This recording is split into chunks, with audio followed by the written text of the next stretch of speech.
Aim study സെന്ററിന്റെ പുതിയൊരു വീഡിയോയിലേക്ക് എല്ലാ കൂട്ടുകാർക്കും സ്വാഗതം. എല്ലാവരും TET എക്സാം എന്നുള്ള ആ ഒരു വലിയ കടമ്പ കടക്കാൻ പോവുകയാണ് അല്ലേ. അപ്പം എല്ലാവർക്കും ഓൾ ദ ബെസ്റ്റ്. ആദ്യം തന്നെ പറയുന്നു, നാളെ മറ്റന്നൊക്കെ ആയിട്ടാണ് നിങ്ങൾ എക്സാം എഴുതാൻ പോകുന്നത്. അപ്പം നല്ലതുപോലെ പരീക്ഷ എഴുതുക കേട്ടോ. ടെൻഷൻ ഒന്നും അടിക്കണ്ട. ഏറ്റവും വലിയ അല്ലെങ്കിൽ നമ്മുടെ ഒരു അനുഗ്രഹം എന്താന്ന് വെച്ചാൽ നോർമൽ PSC എക്സാമുകളിൽ അവിടെ നെഗറ്റീവ് മാർക്കിംഗ് ഉണ്ട്. എന്നാൽ TET എന്തില്ല, നെഗറ്റീവ് മാർക്സ് ഇല്ല. അതായത് 150 ചോദ്യങ്ങളിൽ 150നും നിങ്ങൾക്ക് എന്ത് ചെയ്യാം, ഉത്തരം എഴുതാം. അപ്പം അത് തെറ്റിയത് കൊണ്ട് നമ്മുടെ ശരിയായ മാർക്കിൽ നിന്ന് അവിടെ മൈനസ് മാർക്ക് വരുന്നില്ല. അത് എല്ലാവർക്കും അറിയാവുന്ന കാര്യമായിരിക്കാം. എങ്കിലും ആദ്യമായിട്ട് TET എഴുതുന്നവർക്ക് TETുമായി ബന്ധപ്പെട്ടിട്ട് ഒരുപാട് ഡൗട്ട്സുകൾ ഉണ്ടാവും അല്ലേ. അപ്പം എങ്ങനെയാണ് അതിൻ്റെ ക്വാളിഫിക്കേഷൻ, അതായത് ക്വാളിഫൈ ചെയ്യുന്നത് എങ്ങനെയാണ് എന്നുള്ള കാര്യങ്ങളൊക്കെ. അപ്പം നമ്മൾ അതിൻ്റെ ഡീറ്റെയിൽ ആയിട്ടുള്ള കാര്യങ്ങളാണ് പറയുന്നത്. എത്ര മാർക്ക്, ഏതൊക്കെ പാർട്ടിൽ നിന്ന് എത്ര മാർക്കിനാണ് വരിക, അങ്ങനെയുള്ള കാര്യങ്ങളൊക്കെ. സിലബസ് നോക്കി പഠിച്ചവർക്ക് എല്ലാ കാര്യങ്ങളും അറിയാമായിരിക്കും. എങ്കിലും നമ്മൾ ഡീറ്റെയിൽ ആയിട്ടൊന്ന് പറഞ്ഞു തരാം. അതുപോലെ ടെൻഷൻ അടിച്ച് പരീക്ഷാ ഹാളിൽ ചെല്ലുമ്പോൾ ടെൻഷൻ അടിച്ച് നിങ്ങൾ പരീക്ഷയെ അപ്രോച്ച് ചെയ്യരുത്. കാരണം ടെൻഷൻ അടിച്ചു കഴിയുമ്പം നമ്മൾ അതിൽ ബബിൾ ചെയ്യുന്നതൊക്കെ മാറിപ്പോവാൻ സാധ്യതയുണ്ട്. നമ്മുടെ രജിസ്റ്റർ നമ്പർ ആണെങ്കിലും അതിന് മുമ്പിൽ തന്നിട്ടുള്ള ആൽഫബറ്റ് ആണെങ്കിലും ഒക്കെ നമ്മൾ എൻ്റർ ചെയ്യുമ്പോൾ അതിൽ ബബിൾ ചെയ്യുന്ന സമയത്ത് ചിലപ്പോൾ അങ്ങോട്ടും ഇങ്ങോട്ടൊക്കെ വേരിയേഷൻസ് വരാൻ സാധ്യതയുണ്ട്.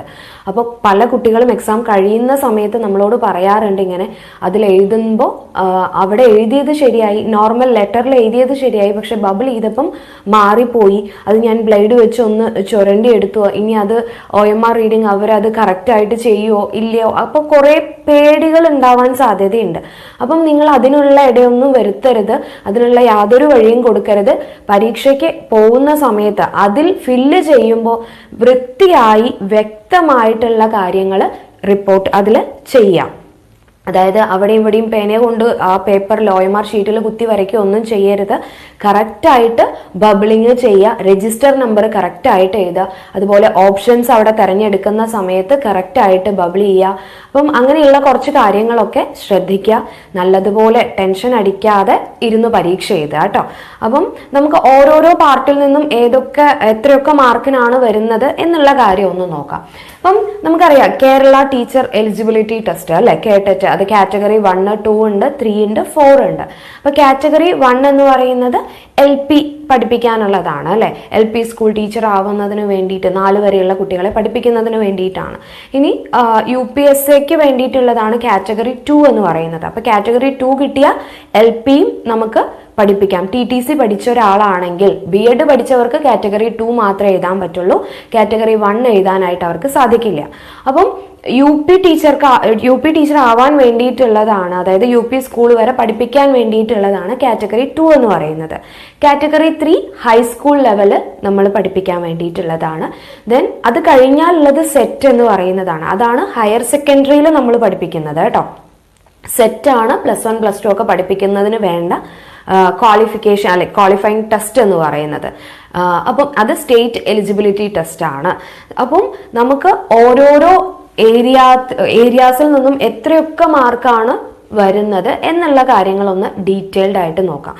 അപ്പൊ ഇതിന് ക്വാളിഫൈ ചെയ്യണമെങ്കിൽ 150 ജനറലുകാർക്ക് 60% മാർക്കാണ് വേണ്ടത്. അതായത് ഇപ്പം 150 60% എന്ന് പറയുന്നത് 90 മാർക്സ് അല്ലെ. അപ്പൊ 90 മാർക്സ് ആണ് എന്തിനു വേണ്ടത്, ഈ ജനറലുകാർക്ക് ഈ എക്സാം ഒക്കെ പാസ് ആവുന്നതിന് വേണ്ടത്. അതായത് നിങ്ങളിപ്പോൾ കാറ്റഗറി 1 എഴുതുന്നുണ്ടാവാം, 2 എഴുതുന്നുണ്ടാവാം, 3 എഴുതുന്നുണ്ടാവാം. അപ്പം ഇതിൽ 90 മാർക്കാണ് എന്തിനു വേണ്ടത്, ജനറലുകാർക്ക് TET ക്വാളിഫൈ ചെയ്യുന്നതിന് വേണ്ടത്. ദെൻ ഈ SC ST OBC ആ കാറ്റഗറിക്ക് 55% എന്ന് വെച്ചാൽ 82.5 അതിന് മുകളിലാണ് വേണ്ടത്. അപ്പോൾ അതാണ് അതിന്റെ എലിജിബിൾ ആവുന്നതിന് വേണ്ടിയിട്ടുള്ള മാർക്സ് എന്ന് പറയുന്നത്. പിന്നെയും പറയുന്നു, ഇതിന് നെഗറ്റീവ് മാർക്സ് ഇല്ല. നിങ്ങൾക്ക് ഈ ഇംഗ്ലീഷ് പാർട്ടിയിലെ ക്വസ്റ്റ്യൻസ് ഒക്കെ വരുമ്പം കോംപ്രിഹെൻഷൻ ലെവൽ ക്വസ്റ്റ്യൻസ് ഉണ്ടാവും അല്ലെ. പാരഗ്രാഫ് തരുന്നു, അതിൽ നിന്നുള്ള ക്വസ്റ്റ്യൻസ്. അപ്പൊ ഇത് വായിക്കാനുള്ള മടി കൊണ്ട് നിങ്ങൾ വിട്ടിട്ട് വരാറുണ്ട്. അപ്പൊ അങ്ങനെ ഒന്നും ചെയ്യരുത് കേട്ടോ. നിങ്ങൾക്ക് വായിച്ചു കഴിയുമ്പോൾ ആ കോംപ്രിഹെൻഷൻ പാർട്ടിൽ നിന്ന് വരുന്ന ക്വസ്റ്റ്യൻസ് ഒക്കെ അതിന്റെ ആൻസേഴ്സ് ഒക്കെ അവിടെ തന്നെ ഉണ്ടാവാറുണ്ട്. അപ്പൊ അതുകൊണ്ട് കിട്ടുന്ന ആ ഒരു മാർക്ക് അവിടെ കളയാതിരിക്കുക. ഒരു മാർക്കാണെങ്കിലും അതിന് അത്രത്തോളം ഇമ്പോർട്ടൻസ് ഉണ്ട്. അതുകൊണ്ട് നല്ലതുപോലെ പഠിച്ച് പരീക്ഷ എഴുതാം. ഇനി പഠിക്കാനുള്ള ടൈം ഇല്ല, നമുക്ക് റിവിഷൻ ചെയ്യാൻ, ജസ്റ്റ് എല്ലാം ഒന്ന് മറിച്ച് നോക്കാനുള്ള സമയം മാത്രമേ ഉള്ളൂ അല്ലെ. അപ്പൊ നമുക്ക് ഓരോരോ പാർട്ടിലും എത്രയൊക്കെ മാർക്കിന് വെച്ചിട്ടാണ് വരുന്നത് എന്നുള്ളത് നോക്കാം. നമ്മൾ കാറ്റഗറി 1 എടുക്കുകയാണെങ്കിൽ അതിലെ ഫസ്റ്റ് പേപ്പർ എന്ന് പറയുന്നത് എന്താണ്? ചൈൽഡ് ഡെവലപ്മെന്റ് ആൻഡ് പെഡഗോഗി ആ പാർട്ടിൽ നിന്ന് വരുന്നതാണ്. അവിടെ 30 മാർക്സ് ആണ് വരുന്നത്. ഈ സൈക്കോളജി പാർട്ടിൽ നിന്ന്, ടീച്ചിങ് ആ ഒരു പാർട്ടിൽ നിന്നും, അതുപോലെ സൈക്കോളജി ആയിട്ട് തിയറീസ് അങ്ങനെയുള്ള കാര്യങ്ങളൊക്കെ റിലേറ്റ് ചെയ്തിട്ടുള്ള 30 മാർക്കാണ് എവിടെ ഉണ്ടാവുക? കാറ്റഗറി 1 ഉണ്ടാവുക. ദെൻ ലാംഗ്വേജ് 2 എന്ന് പറയുന്നത് അവിടെ നമുക്ക് ഓപ്റ്റ് ചെയ്യാം ഏതാണോ നമുക്ക് വേണ്ടത്. ഇപ്പം മലയാളം ആണോ അല്ലെങ്കിൽ കന്നഡ ആണോ തമിഴാണോ ഏതാണോ വേണ്ടത് എന്നുള്ളത് ചൂസ് ചെയ്തിട്ട് നമുക്ക് എഴുതാം. ദെൻ തേർഡ് 1 എന്ന് പറയുന്നത് ലാംഗ്വേജ് 2, അത് ഇംഗ്ലീഷ് ആൻഡ് അറബിക്. അവിടെയും ചോയ്സ് ആണ്, ഏതാണോ നിങ്ങൾക്ക് വേണ്ടത് അത് അവിടെ ഓപ്റ്റ് ചെയ്യുക. അതും എത്ര മാർക്ക് തന്നെയാണ്? 30 മാർക്കാണ്. ഓക്കെ. ദെൻ എൻവയോൺമെന്റൽ സയൻസ്, അതിനും അവിടെ എന്താ? 30 മാർക്കാണ്. കാറ്റഗറി 1 എൻവയോൺമെന്റൽ സയൻസ് എന്ന് പറഞ്ഞിട്ട് ഒരു കോമൺ ടോപ്പിക് ആണ്. സോഷ്യൽ വേറെ, സയൻസ് വേറെ, അങ്ങനെയല്ല. എൻവയോൺമെന്റൽ സയൻസ് എന്ന് പറഞ്ഞിട്ട് ഒറ്റ ടോപ്പിക് ആണ്. അതിൽ എത്ര മാർക്കാണ്? 30 മാർക്ക്. ദെൻ അടുത്തത് മാത്തമാറ്റിക്സ്, മാത്സിനും 30 മാർക്ക്. അങ്ങനെ ടോട്ടൽ എത്ര മാർക്കിലാണ്? 150 മാർക്കിൽ. കേട്ടറ്റ് എക്സാമുകളെല്ലാം തന്നെ 150 മാർക്കിലാണ്. അപ്പം സൈക്കോളജി ആണെങ്കിലും ഈ മലയാളമൊക്കെ ഗ്രാമർ പാർട്ടിൽ നിന്ന് കുറച്ച് ക്വസ്റ്റ്യൻസുകൾ വരാറുണ്ട്. അതുപോലെ തന്നെ ഇംഗ്ലീഷ് ആണെങ്കിലും അവിടെ ഗ്രാമർ പാർട്ടിൽ നിന്നുള്ള ക്വസ്റ്റ്യൻസ് ഒക്കെ വരാറുണ്ട് കേട്ടോ. അപ്പം ഇവിടെ സൈക്കോളജിയിലെ തിയറീസ് നല്ലതുപോലെ ശ്രദ്ധിക്കുക. ഇമ്പോർട്ടൻ്റ് ആയിട്ടുള്ള കാര്യങ്ങളൊക്കെ ജസ്റ്റ് ഒന്നുകൂടെ ഒന്ന് റിവൈസ് ചെയ്യുക കേട്ടോ. അപ്പം 30 അങ്ങനെ ടോട്ടല് 150 മാർക്കാണ് അവിടെ വരുന്നത്. അപ്പം കാറ്റഗറി 2 എടുക്കുകയാണെങ്കിൽ ഇതിൽ നിന്നുള്ള ഒരു വ്യത്യാസം എന്ന് പറയുന്നത് ഫസ്റ്റ് അത് തന്നെയാണ്, ചൈൽഡ് ഡെവലപ്മെന്റ് ആൻഡ് പെഡഗോഗി എന്നുള്ളത് അത് 30 മാർക്ക് തന്നെയാണ്. ദെൻ അടുത്ത പേപ്പറിൽ ഇവിടെ മലയാളം, കന്നഡ, തമിഴ്, അവിടെ ഒരു ഇംഗ്ലീഷിന്റെ ഓപ്ഷൻ കൂടെ നമുക്ക് ഉണ്ട്. അപ്പൊ അതിൽ ഏതാന്ന് വെച്ച് കഴിഞ്ഞാൽ സെലക്ട് ചെയ്ത് എഴുതാം. ദെൻ അടുത്ത ലാംഗ്വേജ് 2 അവിടെ മീൻസ് അവിടെ വരുന്ന മൂന്നാമത്തേത് എന്ന് പറയുന്നതും ഇതുപോലെ തന്നെയാണ്. പക്ഷെ അവിടെയുള്ള ലാംഗ്വേജസ് മലയാളം, ഇംഗ്ലീഷ്, ഹിന്ദി, അറബി, സാൻസ്ക്രിറ്റ്, ഉറുദു, അതും ഓപ്ഷണൽ ആണ്. ഏതാന്ന് വെച്ചാൽ സെലക്ട് ചെയ്യുക. 30 മാർക്കിന്റെ ക്വസ്റ്റ്യൻസ് ആയിരിക്കും അവിടെ തന്നിട്ടുണ്ടാവുക. ദെൻ ആഫ്റ്റർ ദാറ്റ് പിന്നെ ഉള്ളത് അവിടെ നിങ്ങൾക്കൊരു ഡൗട്ട്, നമ്മൾ കൊടുക്കുന്ന സമയത്ത് അവിടെ 2 എണ്ണമാണ് ഉണ്ടാവുക. ഒന്ന് സയൻസ് ആൻഡ് മാത്തമാറ്റിക്സ് എന്ന് പറയുന്നതും മറ്റൊന്ന് സോഷ്യൽ സയൻസ് എന്ന് പറയുന്ന ആ ഒരു പാർട്ടും. അവിടെ ഈ സയൻസ് ആൻഡ് മാത്സിൽ നിങ്ങൾക്ക് അത്രത്തോളം ഇതുണ്ടെങ്കിൽ മാത്രം, അതായത് സയൻസ് ഒരുവിധം നന്നായിട്ട് അറിയാം പക്ഷെ എനിക്ക് മാത്സ് അറിയില്ല എന്നുണ്ടെങ്കിൽ അവിടെ റിസ്ക് എടുക്കാൻ നിൽക്കരുത്. സോഷ്യൽ സയൻസ് നിങ്ങൾക്ക് അറിയാമെങ്കിൽ ആ പാർട്ട് ചൂസ് ചെയ്യാം. ഇവിടെ നിങ്ങൾക്ക് ഓപ്ഷൻ ആണ്, വേണമെങ്കിൽ സയൻസ് ആൻഡ് മാത്സ് ചൂസ് ചെയ്യാം, അല്ലെങ്കിൽ സോഷ്യൽ സയൻസ് എടുക്കാം. ഇതിൽ ഒരെണ്ണം എടുത്തിട്ട് 30 ക്വസ്റ്റ്യൻസ് സോഷ്യൽ സയൻസ് എഴുതിയതിനു ശേഷം അപ്പുറത്തെ സയൻസിന്റെ 30 ക്വസ്റ്റ്യൻ എഴുതാൻ പറ്റില്ല. അപ്പൊ ഇത് രണ്ടും രണ്ടാണ്. നിങ്ങൾ ഏതാണോ അവിടെ സെലക്ട് ചെയ്യുന്നത്, സോഷ്യൽ സയൻസ് ആണെങ്കിൽ അത്, അല്ലെങ്കിൽ സയൻസ് ആൻഡ് മാത്സ് ഏതാന്ന് വെച്ച് കഴിഞ്ഞാൽ അത് സെലക്ട് ചെയ്യുക. അത് നമ്മൾ അപ്ലൈ ചെയ്യുന്ന സമയത്ത് കൊടുത്തിട്ടുണ്ടാവില്ല. അത് നമുക്ക് അവിടെ എക്സാമിന് അവിടെ നിന്നാണ് ക്വസ്റ്റ്യൻ പേപ്പർ തരുന്നത്. അപ്പോൾ OMR ഷീറ്റിൽ അത് ബബിൾ ചെയ്യാണ് നമ്മൾ ചെയ്യുക. അപ്പോൾ അവിടെ സയൻസ് ആൻഡ് മാത്സ് വേണമെങ്കിൽ അത് ചൂസ് ചെയ്യുക. അവിടെ ആണെങ്കിൽ അപ്പോൾ 30 മാർക്ക് സയൻസും 30 മാർക്ക് മാത്സും ആയിരിക്കും. ഓക്കെ, അങ്ങനെ 60 മാർക്ക്, അല്ലെങ്കിൽ 60 മാർക്കും സോഷ്യൽ സയൻസ്. അപ്പൊ അങ്ങനെ ആയിരിക്കും എവിടെ ഉണ്ടാവുക? കാറ്റഗറി 2 ഉണ്ടാവുക. അപ്പം സോഷ്യൽ സയൻസ് എടുക്കുന്നതായിരിക്കും. സയൻസ് മാത്സ് അറിയുന്നവർക്ക് ഓഫ്കോഴ്സ് നിങ്ങൾ അത് തന്നെ ചൂസ് ചെയ്യുക. അല്ലാന്നുണ്ടെങ്കിൽ സോഷ്യൽ സയൻസ് എടുക്കുന്നതായിരിക്കും കുറച്ചുകൂടെ നല്ലത് കേട്ടോ. അപ്പം അങ്ങനെ ആയിരിക്കും കാറ്റഗറി 2 വരുന്നുണ്ടാവുക. ദെൻ കാറ്റഗറി 3 എന്ന് പറയുന്നത് നമുക്കറിയാം ഹൈസ്കൂൾ ലെവലാണ്. അപ്പൊ അവിടെ ഒരു ഓപ്ഷൻ ആണ് അല്ലെ. ഇപ്പൊ നമ്മൾ LP ആണെങ്കിലും UP ആണെങ്കിലും അവിടെയുള്ള സബ്ജക്ട്സുകളൊക്കെ നമ്മൾ നോക്കേണ്ടതായിട്ട് വരും. പക്ഷെ ഹൈസ്കൂൾ ലെവൽ ആകുമ്പോൾ പെർട്ടിക്കുലർ ആയിട്ടുള്ള സ്പെസിഫിക് സബ്ജക്ട് ഏരിയാസ് ഉണ്ടാവും അല്ലെ. അപ്പോൾ ആദ്യത്തേത് എന്ന് പറയുന്നത് നമ്മുടെ സൈക്കോളജി പാർട്ടാണ്. അവിടെ adolescent psychology, theories of learning, അതുപോലെ ടീച്ചിങ് ആപ്റ്റിറ്റ്യൂഡ്. അതിന് 40 മാർക്കാണുള്ളത് കേട്ടോ. ഇത്രയും നേരം നമ്മുടെ psychology, childhood സൈക്കോളജിയും പെഡഗോഗിക്കൊക്കെ 30 മാർക്കായിരുന്നു category 1ലും 2ലും.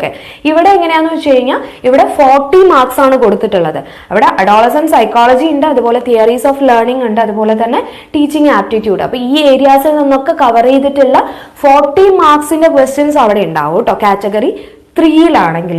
Then language 1 എന്ന് പറഞ്ഞിട്ട് അവിടെ ഇതുപോലെ തന്നെ ഓപ്ഷൻസ് ഉണ്ട്. ഏതൊക്കെയാന്ന് വെച്ച് കഴിഞ്ഞാൽ ഏതാണോ നമ്മുടെ ലാംഗ്വേജ് നമുക്ക് വേണ്ടത് അവിടെ ഓപ്റ്റ് ചെയ്യുക. അത് എത്ര മാർക്കിന് ഉണ്ടാവും? അവിടെ 30 മാർക്കിനുള്ള ക്വസ്റ്റ്യൻസ് ആയിരിക്കും അവിടെ നിങ്ങൾ ഏത് പേപ്പറാണോ അവിടെ ഓപ്റ്റ് ചെയ്യുന്നത് അതിൽ ഉണ്ടാവുക. Okay, then subject specific areas ആയിരിക്കും നെക്സ്റ്റ് എന്ന് പറയുന്നത്. അതിൽ 80 മാർക്ക് നമ്മുടെ സബ്ജക്ട് ഏരിയ എന്നായിരിക്കും. ഇപ്പം ഇംഗ്ലീഷ് ആണ് എക്സാം, ഇംഗ്ലീഷിന് വേണ്ടിയിട്ടാണ് കാറ്റഗറി. ഇപ്പം ഞാൻ ഇംഗ്ലീഷ് എടുക്കുകയാണെങ്കിൽ അല്ലെങ്കിൽ സോഷ്യൽ സയൻസ് എടുക്കുകയാണെങ്കിൽ ആ ഏരിയാസ് നമ്മൾ അവിടെ അപ്ലൈ ചെയ്യുമ്പോൾ തന്നെ കൊടുത്തിട്ടുണ്ടാവും അല്ലെ. ഇംഗ്ലീഷ് ആണോ അല്ലെങ്കിൽ നമ്മുടെ ഏതാണോ സബ്ജക്ട്, കുറെ സബ്ജക്ട്സുകൾ ഉണ്ട് അല്ലെ. ഏതൊക്കെയാ? മലയാളം, ഇംഗ്ലീഷ്, തമിഴ്, കന്നഡ, ഹിന്ദി, അതുപോലെ natural science, physical science, maths, social science, അങ്ങനെ ഒത്തിരി സബ്ജക്റ്റുകൾ ഉണ്ട്. അപ്പൊ നിങ്ങളുടെ സ്പെസിഫിക് ഏരിയ ഏതാണോ അതിന്റെ ക്വസ്റ്റ്യൻ പേപ്പർ ആയിരിക്കും നിങ്ങൾക്ക് കിട്ടുന്നുണ്ടാവുക. അപ്പൊ അതില് 80 മാർക്സിന്റെ ക്വസ്റ്റ്യൻസ് ആയിരിക്കും ഉണ്ടാവുക. അത് കൂടുതലും വരുന്നത് നിങ്ങൾ സിലബസ് പഠിച്ചിട്ടുണ്ടാവും അറിയാം, എങ്കിലും കൂടുതലും നമ്മൾ ആ ഡിഗ്രിക്കൊക്കെ പഠിച്ചിട്ടുള്ള കാര്യങ്ങൾ തന്നെയായിരിക്കും കാറ്റഗറി 3യിൽ കൂടുതലായിട്ടും വരിക കേട്ടോ. ഇവിടെ കാറ്റഗറി 2ല് കൂടുതലും നമ്മുടെ SCERT പാഠപുസ്തകങ്ങളെ ബേസ് ചെയ്തിട്ടുള്ള ക്വസ്റ്റ്യൻസ് ആയിരിക്കും കൂടുതലായിട്ട് ഉണ്ടാവുക. സോഷ്യൽ സയൻസ് ഒക്കെ കറക്റ്റ് കൂടുതലും എവിടെ നിന്ന് തന്നെയായിരിക്കും വരിക, ആ സയൻസ് ആൻഡ് മാത്സ് ആണെങ്കിലും അല്ലെങ്കിൽ ആ സോഷ്യൽ സയൻസ് പാർട്ടൊക്കെ കൂടുതലും നമ്മുടെ SCERT പാഠപുസ്തകങ്ങളെ ബേസ് ചെയ്തിട്ടുള്ള ചോദ്യങ്ങൾ തന്നെയായിരിക്കും ഉണ്ടാവുക. അപ്പൊ TET എന്ന് പറയുന്നത് ഭയങ്കര ഹാർഡായിട്ടുള്ള ഒരു എക്സാം അല്ല, നിങ്ങൾക്ക് കിട്ടും എന്ന് വിചാരിച്ച് തന്നെ എഴുതുക. പിന്നെ വേറൊരു കാര്യം കൂടി ഉള്ളത്, TET എക്സാം ക്വാളിഫൈ ചെയ്താൽ മാത്രമേ ഇനി വരുന്ന LPUP നമുക്ക് എഴുതാൻ പറ്റുള്ളൂ. അപ്പം നമ്മൾക്ക് എത്രയും പെട്ടെന്ന് TET നേടിയെടുക്കുക. അത് കഴിഞ്ഞ് LPUPക്കും നിങ്ങൾ അപ്ലൈ ചെയ്യുക. TETനാണെങ്കിലും LPUPക്കൊക്കെ ആണെങ്കിലും പ്രീമിയം കോഴ്സുകളെയും സ്റ്റഡി സെന്ററിൽ അവൈലബിൾ ആണ് കേട്ടോ. നിങ്ങൾക്ക് റെക്കോർഡഡ് ആയിട്ടുള്ള വീഡിയോ ക്ലാസ്സസ്, മോക്ക് ടെസ്റ്റുകൾ, റിവിഷൻ ടെസ്റ്റുകൾ, PDF നോട്ടുകൾ, അതുപോലെ മെന്ററിന്റെ ഒരു സഹായം, ഇതൊക്കെ നിങ്ങൾക്ക് നിങ്ങളുടെ എന്ത് ഡൗട്ട്സ് വേണമെങ്കിലും നിങ്ങൾക്ക് ക്ലിയർ ചെയ്യാം. കംപ്ലീറ്റ്ലി സിലബസ് ഓറിയന്റഡ് ആയിട്ടുള്ള ക്ലാസ്സുകളായിരിക്കും തരിക. ഇപ്പൊ നമുക്കറിയാം LPSA UPSAയുടെ ഒക്കെ പുതിയ സിലബസ് വന്നു. അപ്പൊ അതിനനുസരിച്ചിട്ടുള്ള ക്ലാസ്സുകളാണ് വേണ്ടത് അല്ലെ. അപ്പൊ കംപ്ലീറ്റ്ലി സിലബസ് ഓറിയന്റഡ് ആയിട്ടുള്ള പുതിയ സിലബസിനെ ആസ്പദമാക്കിക്കൊണ്ടുള്ള എന്നാൽ എല്ലാ ഏരിയാസും കവർ ചെയ്തുകൊണ്ട് പ്രീവിയസ് ഇയർ ക്വസ്റ്റ്യൻ പേപ്പേഴ്സ് ഒക്കെ ഡിസ്കസ് ചെയ്തിട്ടുള്ള വളരെ സിലബസ് അധിഷ്ഠിതമായിട്ടുള്ള ഒരു ക്ലാസ് ആയിരിക്കും നിങ്ങൾക്ക് തരുന്നുണ്ടാവുക. അപ്പോൾ ഈ കോഴ്സിൽ ജോയിൻ ചെയ്യാൻ, പ്രീമിയം കോഴ്സിൽ ജോയിൻ ചെയ്യാൻ താല്പര്യമുള്ളവർ സ്ക്രീനിൽ കാണുന്ന നമ്പറിൽ ബന്ധപ്പെടുക കേട്ടോ. അപ്പം ഈ കാറ്റഗറി 1, 2, 3 ആണെങ്കിലും ഒക്കെ 150 മാർക്കിന്റെ പരീക്ഷയാണ്. അപ്പൊ എല്ലാവരും നല്ലതുപോലെ പഠിച്ച് പരീക്ഷ എഴുതുക. എല്ലാവരും പഠിച്ചു കഴിഞ്ഞ് റിവിഷനൊക്കെ കഴിഞ്ഞിട്ടിരിക്കാവും എന്നാണ് വിശ്വസിക്കുന്നത്. അപ്പൊ എല്ലാവരും നല്ലതുപോലെ പഠിച്ച് പരീക്ഷ എഴുതുക കേട്ടോ. ടെൻഷൻ ഒന്നും അടിക്കണ്ട, നിങ്ങൾക്ക് കിട്ടും, നിങ്ങൾക്കുള്ളതാണ് ഈ എക്സാം എന്ന് പറഞ്ഞ് എഴുതുക. അപ്പം നെഗറ്റീവ് മാർക്ക് ഇല്ല. 150 ക്വസ്റ്റ്യനും മുഴുവനായിട്ട് അറ്റൻഡ് ചെയ്യുക.